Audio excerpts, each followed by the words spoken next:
Hey everybody. It's about 5:14. The rain has stopped right now, but you still hear thunder at times in the background. But I thought I'd talk about something. Now I tried to talk about this yesterday, but battery died on my camera and it just didn't really help out. So pretty much I'm going to talk about what you see here in front of you. You might recognize it as the logo for DVDFAB. Now, in case some of you guys don't know, DVDFAB is a software like some other softwares out there that allow you to copy DVDs. Now, this thing has actually caused a lot of controversy at times and a lot of criticism, if you will. You see, the reason being is because a lot of people feel that DVDFAB is basically allowing you to go out, rent movies, and then copy them without paying for them or whatever, and thus also allow you in turn to try to probably sell them. Well, let me correct you people on something. You see, I've said this before and I said it again, and this is why I defend DVDFAB and I'm not and software and similar software like it, and I know I'm not the only one. But you see, the reason people like DVDFAB, it's not because of the fact that it allows them to copy movies and, as some people fear, probably sell them for their own profit. No. Basically, they like it because it saves them money. Let me explain. You see, there's corporations out there like Microsoft and Apple/Mac that when software like DVDFAB and other software like it, let's say software from places like Neo and other corporations and software companies have been developed, do you not think that those people that developed this stuff, do you not think the people like Microsoft and Apple/Mac that support it and allow it to be used on their computers and stuff and on their softwares, do you not think they realize people will use it to copy movies that they've rented from Redbox, Netflix, heck, maybe if there's some still around, a Blockbuster or maybe even a Hollywood Video? Do you think they don't realize people do that? Of course they do. And just like the people that do that stuff, they realize that the prices that are asked by the studios for the DVDs that are released, for the Blu-rays that are released, because there's even a Blu-ray option as well, is ridiculous. I mean, 15 to 20 to 25 to $30 for a DVD, for a Blu-ray, for a DVD, for a complete volume or a complete series on DVD and Blu-ray, if not more so, for a gift set, a trilogy. It's ridiculous. And they know that, and they, like the people that do this stuff, realize that. Yes, there is a fear, and I admit it is wrong for people to use things like software like DVDFAB to make copies and make money off those copies. I admit that is wrong. But if it was wrong, I mean, yeah, I mean, if it was wrong, and it is wrong to make profit off something that you don't own, but if it was wrong, do you not think software like DVDFAB and stuff like what Neo's brought out and things would have not been, taken back, would have not been recalled? Of course it would have been. But you see, it's not, because it's not that bad.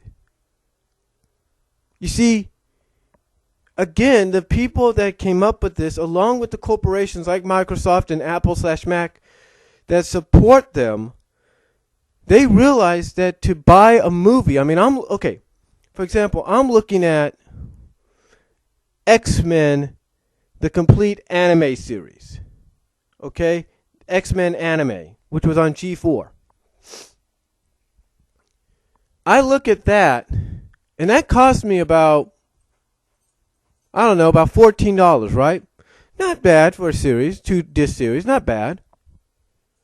But people realize, but you see, there are companies out there that realize people don't have the money all the time to get stuff like that, and the only way they could watch is to rent, and the best way to rent is through the companies that I mentioned, but also the best way to own after rental is with stuff like DVDFAB.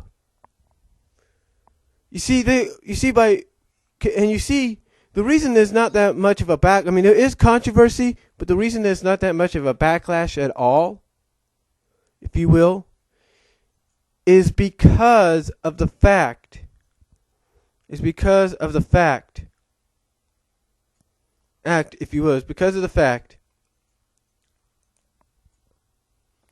that they are trying to send a message to the movie studios. And that message is, hey, if you don't want people to make copies of your movie, even if it's for their own private home use, then you figure out a way to protect your DVD from that software. And believe it or not, there's been companies that have done that. Paramount has done it. Warner Brothers have done it. And believe it or not, you gotta commend them for that. You do gotta commend them because they figured out a way to do that. I'll tell you from personal experience, Iron Man 2, Inception, Shutter Island were not recordable, were not copyable because of a protection in the disc. My point is that no matter how you feel about it, it's up to the movie studios to come up with ways to protect the movies. But also, in a sense, stuff like DVDFAB being brought out and being done is sending a message as well. Said, hey, you want us to buy your movies? You want us to stop using things like DVDFAB? And software like it? You want places like Microsoft and Apple to stop supporting us? And stop supporting this kind of software? Lower the prices on your movies. I mean, heck, you have Microsoft, depending on the game, in time, they will lower certain movies to a price that's affordable for people.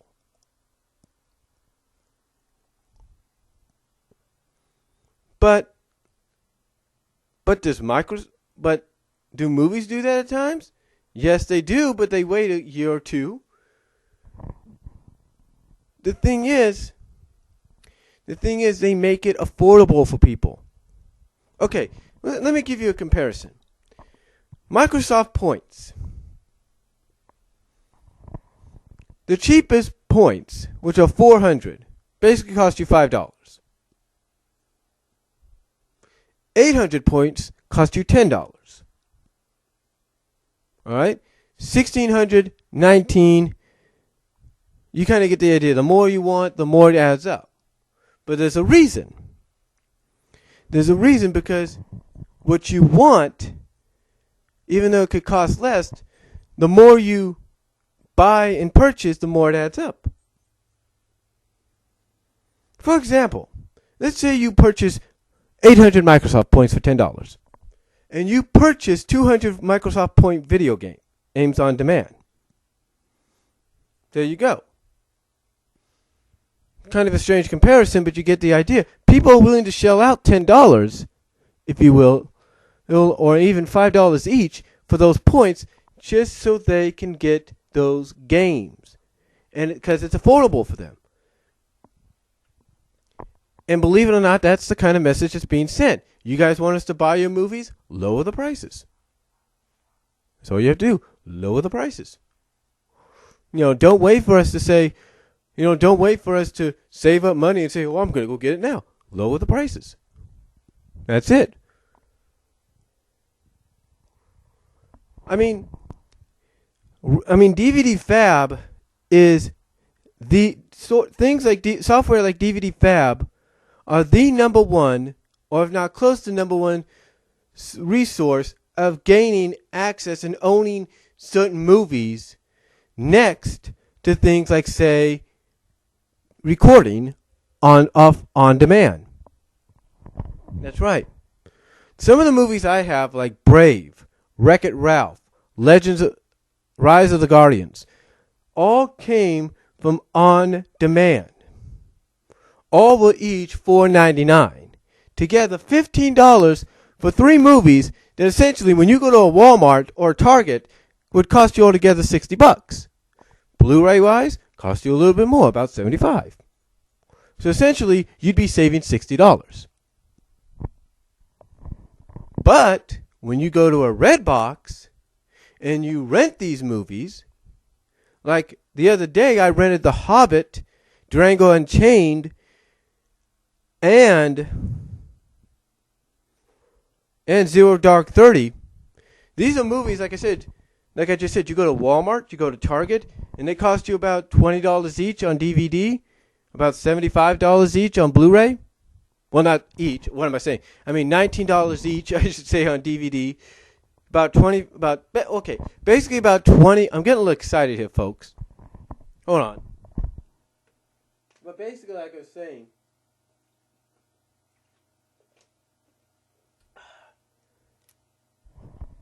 was saying, what I was trying to say, and let me correct myself. The other day, I rented, on Saturday night, Zero Dark 30, Durango Unchained,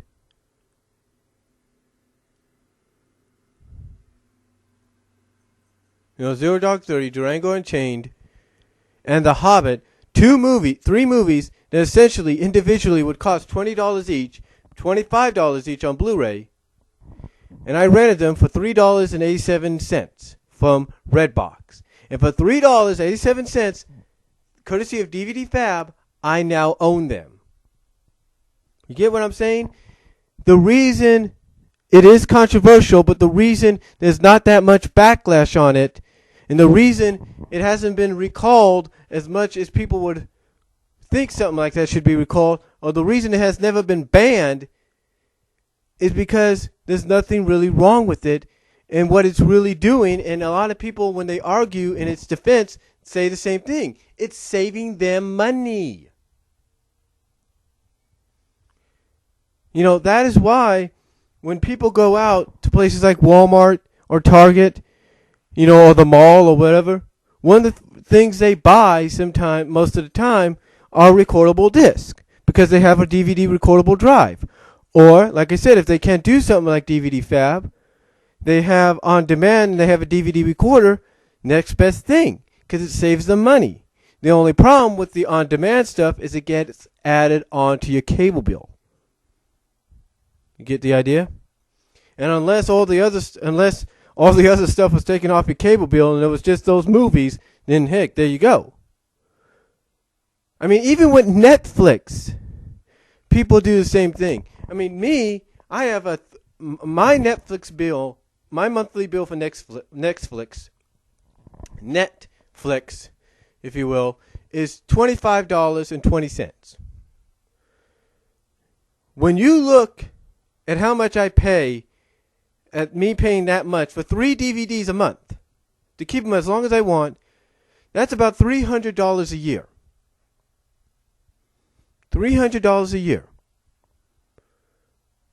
And when you think about it, when I rent those movies, whether they're new movies, classic movies, shows,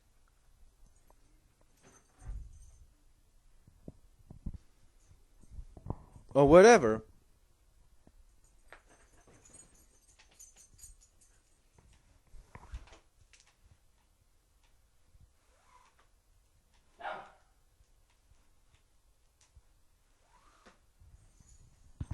say classic movies, shows, or whatever, basically the reason, whatever, you're looking at essentially, it's like, okay, you're looking essentially at me for $25 essentially, renting movies that would cost me if I bought them, like I say, $60 if I bought them all together. And that's including tax. You kind of get the idea, right, folks? The thing is, again, I agree that if you use software like DVDFAB or Neo or whatever to copy movies and sell them for your own profit, then that is wrong. It's against the law. But if you're just using DVDFAB or Neo and software just like them to make copies of movies you rent for your own private home use, then that's fine too. To me, that's fine. It saves you money. And that's mainly why, again, a lot of people, when they come to the defense of things like a software like DVDFAB, that's one of the first things they say. It saves them money. And basically in retort, they say, hey, you want us to buy your movies, lower the prices. So, again, this is why people defend software like DVDFAB. And that's all I'm going to say. Let me know what you guys think down below. I'll talk to y'all later.